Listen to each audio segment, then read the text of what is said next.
कहानी के पिछले भाग में आपने देखा कि वंशिका एक होनहार लड़की है। बचपन से ही वह पढ़ाई में आगे रही। फिर एक दिन उसने कॉलेज में भी टॉप किया। इसके लिए कॉलेज में एक फंक्शन रखा गया और जिसमें वंशिका को ट्रॉफी और स्कॉलरशिप मिलनी थी। सभी बच्चों को कहा गया कि फंक्शन में सभी अपने माता पिता को साथ लेकर आएंगे। फंक्शन वाले दिन सभी बच्चे अपने अपने माता पिता या अपने दादा दादी के साथ फंक्शन में मौजूद थे, लेकिन वंशिका अकेले पहुंची। टीचर ने जब उसे अकेले आने का कारण पूछा तो उसने बहाना बना दिया कि मेरे पिता शहर से बाहर गए हैं और मेरी माँ बीमार है, इसीलिए वह नहीं आ सकती। लेकिन सच्चाई कुछ और ही थी। वह अपने माता पिता को ले जाना ही नहीं चाहती थी। उसने अपने पिता से साफ कह दिया था कि आपको मेरे कॉलेज आने की कोई ज़रूरत नहीं है, क्योंकि वंशिका नहीं चाहती थी कोई भी यह सच्चाई जाने कि वह एक गरीब माता पिता की बेटी है। वंशिका के पिता सिर्फ गरीब ही नहीं थे, बल्कि वह उसी कॉलेज में कैंटीन में एक नौकर थे जो सभी स्टूडेंट्स को चाय, कोल्ड ड्रिंक, जूस आदि सर्व करते थे। लेकिन कॉलेज में कोई भी ये बात नहीं जानता था कि कॉलेज की कैंटीन में काम करने वाले नौकर गोविंद लाल ही वंशिका के पिता हैं। वंशिका ने तो अपने पिता को यहाँ तक कह दिया था, आप कभी भी किसी को ये सच्चाई नहीं बताएंगे कि आप मेरे पिता हैं, नहीं तो मैं उस कॉलेज में पढ़ने ही नहीं जाऊंगी। गोविंद लाल ने अपनी बेटी से वादा किया, तुम्हें कभी भी मेरे कारण शर्मिंदगी नहीं होगी।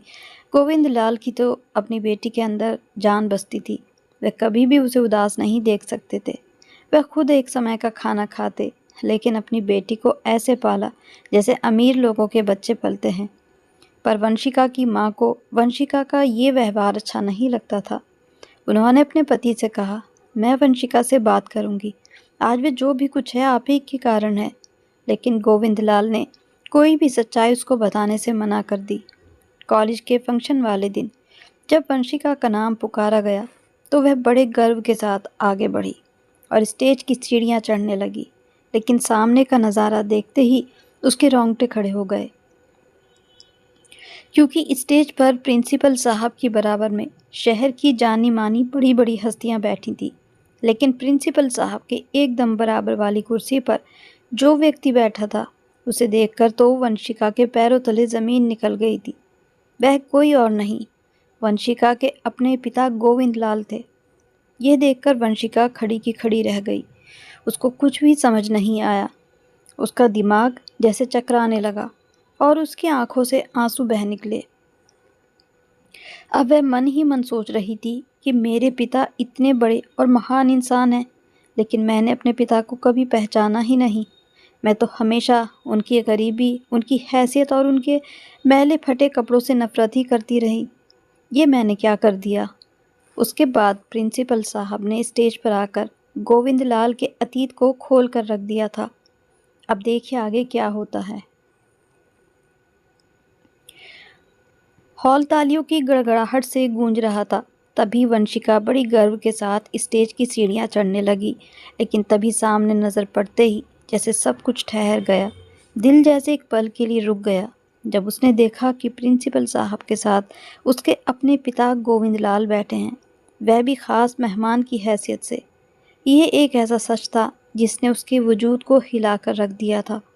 तभी प्रिंसिपल साहब की आवाज़ उसके कानों में गूंजी।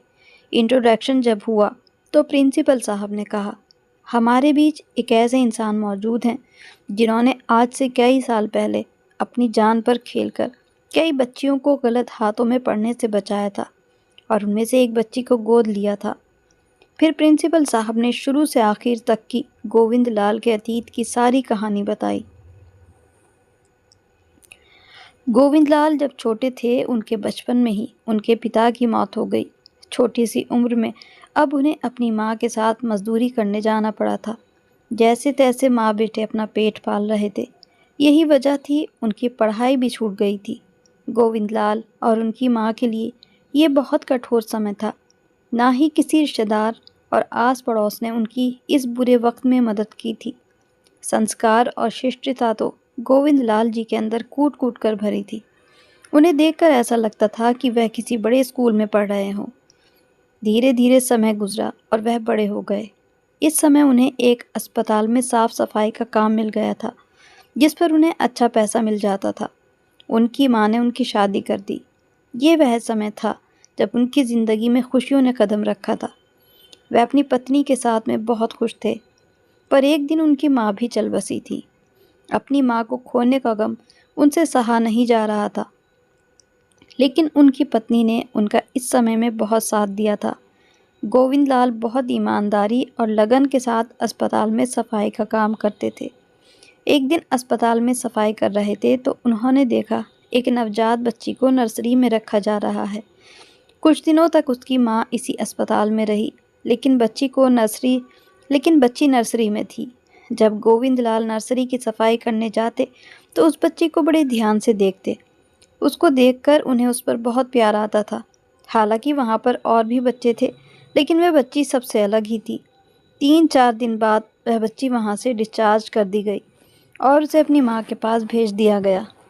1 हफ्ते के बाद उस औरत को भी अस्पताल से डिस्चार्ज कर दिया गया।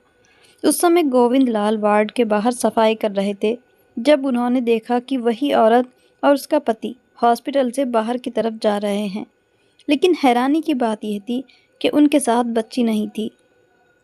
गोविंद लाल को यह देखकर बड़ी हैरानी हुई कि वह दोनों बच्ची को साथ लेकर क्यों नहीं जा रहे।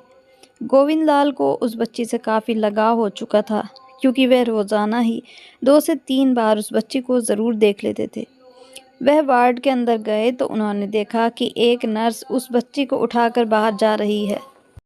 उस समय गोविंद लाल ने यही समझा कि बच्ची के माँ बाप उसका बाहर इंतज़ार कर रहे हैं और ये नर्स उन्हीं के पास जा रही है।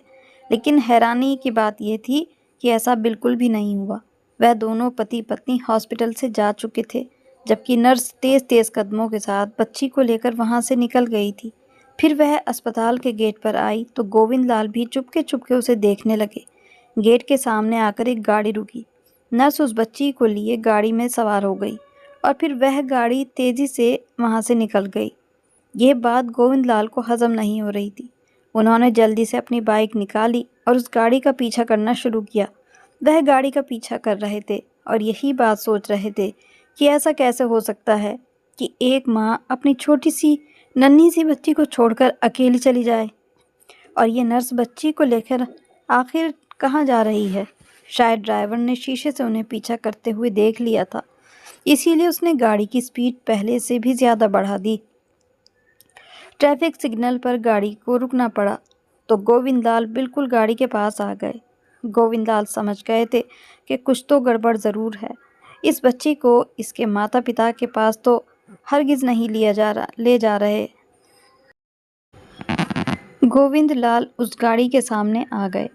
ड्राइवर ने मौके का फ़ायदा उठाया और गाड़ी को वहीं छोड़कर भाग गया। गोविंद लाल नर्स के पास आया और धमकाने के अंदाज में उससे पूछा कि ये बच्ची को कहाँ लेकर जा रही हो।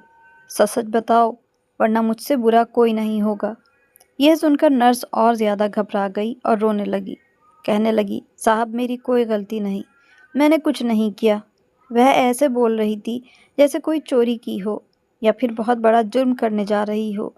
गोविंद लाल ने हालात को भांपते हुए उस नर्स को कहा कि मुझे सारी सच्चाई बताओ, वरना अभी पुलिस को बताऊंगा। नर्स ने रोते हुए कहा, ऐसा ना करना, मैं आपको सब सच बताती हूँ। मैं खुद से कुछ नहीं कर रही, बल्कि मुझे तो इस काम के लिए मजबूर किया गया है। मैं इस बच्ची को कमलाबाई के पास ले जा रही हूँ। वह अनाथ बच्चों को ख़रीद लेती है, उनको पाल पोस कर बड़ा करती है, फिर उसकी मर्ज़ी है कि वह बच्चियों से कोई भी काम ले। कुछ बच्चों को वह आगे बेच देती है, जबकि कुछ को अपने पास रख लेती है। वह एक कोठा चलाने वाली औरत है। उसने बड़े बड़े लोगों से संबंध बना रखे हैं। यह सुनकर गोविंद लाल को हैरानी का एक झटका लगा। उसने नर्स से पूछा, क्या इन बच्चियों के माता पिता को इस बात का पता है कि उनकी बच्चियां कहाँ पहुंचाई जाती हैं, और वे सब जानकर भी अपनी मासूम बेटियों को अस्पताल छोड़कर क्यों चले जाते हैं? नर्स ने गोविंद लाल को कहा, उन्हें इस बात का बिल्कुल भी पता नहीं होता। कुछ गरीब माता पिता जिनके पहले भी बच्चे होते हैं, महंगाई के इस दौर में उनके लिए ज़्यादा बच्चे पालना आसान नहीं।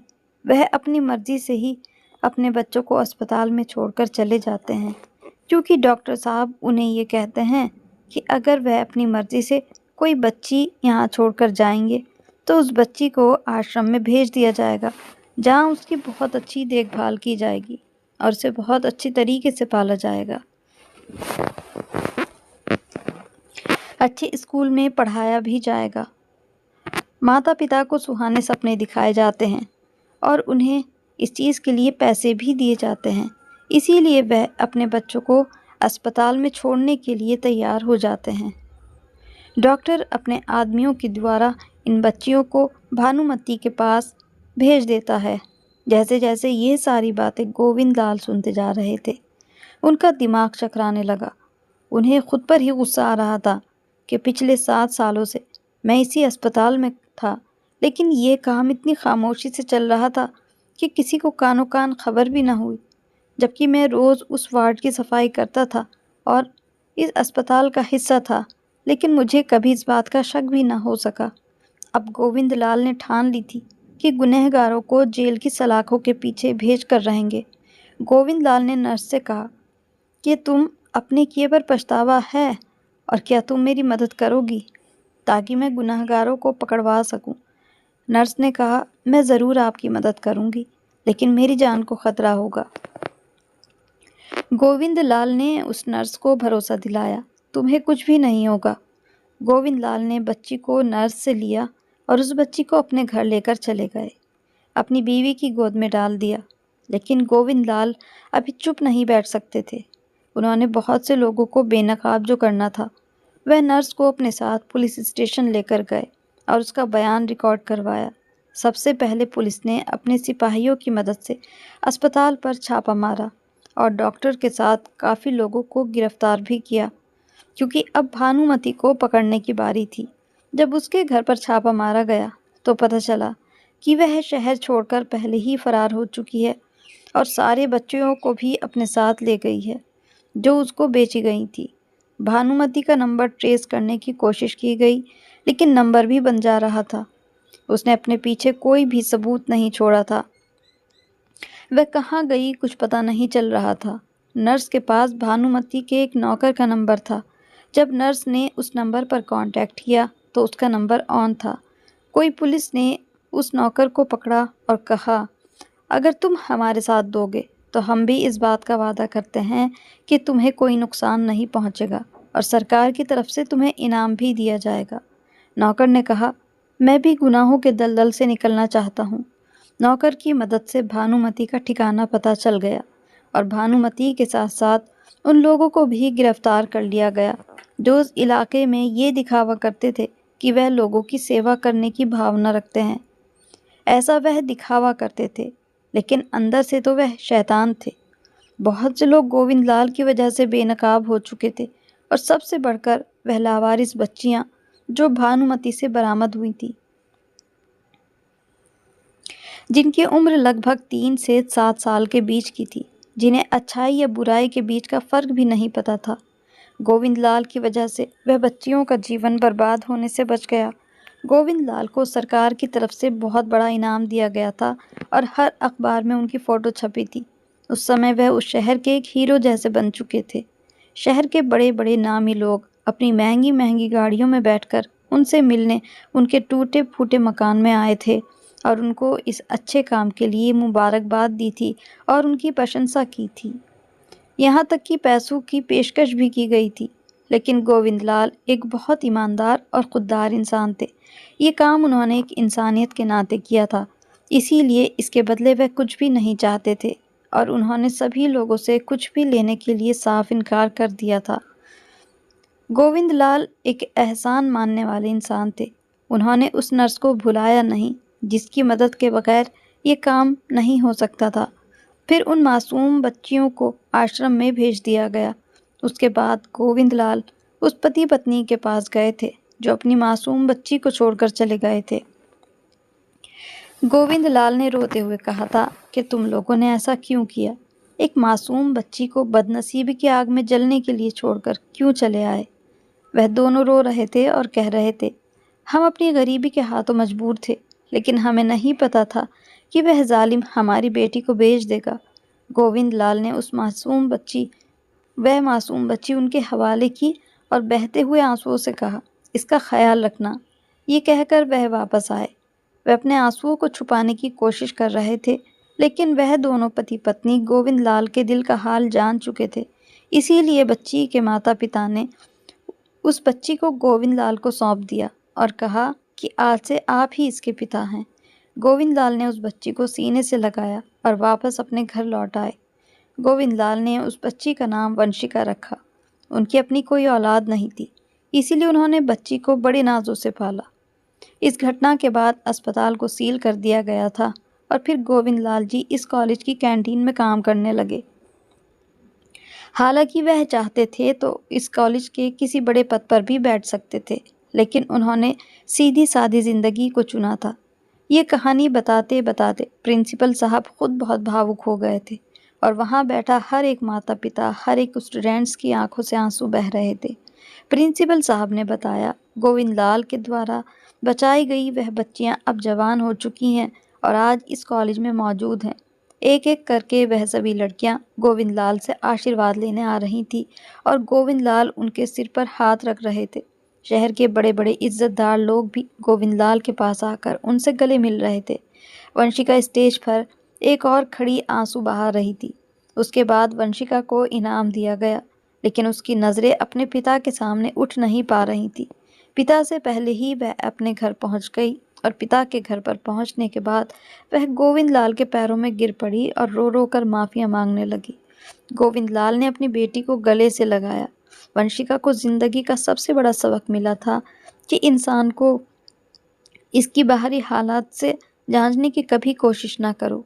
किसी को भी अपने से कम गिरा हुआ ना समझो। हो सकता है जिसको तुम कमतर समझ रहे हो वह तुम्हारी हैसियत से बहुत ऊपर हो। यही इस कहानी की सीख है। कहानी अच्छी लगी हो तो इसको लाइक और शेयर ज़रूर कीजिएगा। मिलते हैं फिर ऐसे ही सीख देने वाली कहानी के साथ। तब तक के लिए goodbye and thanks for watching.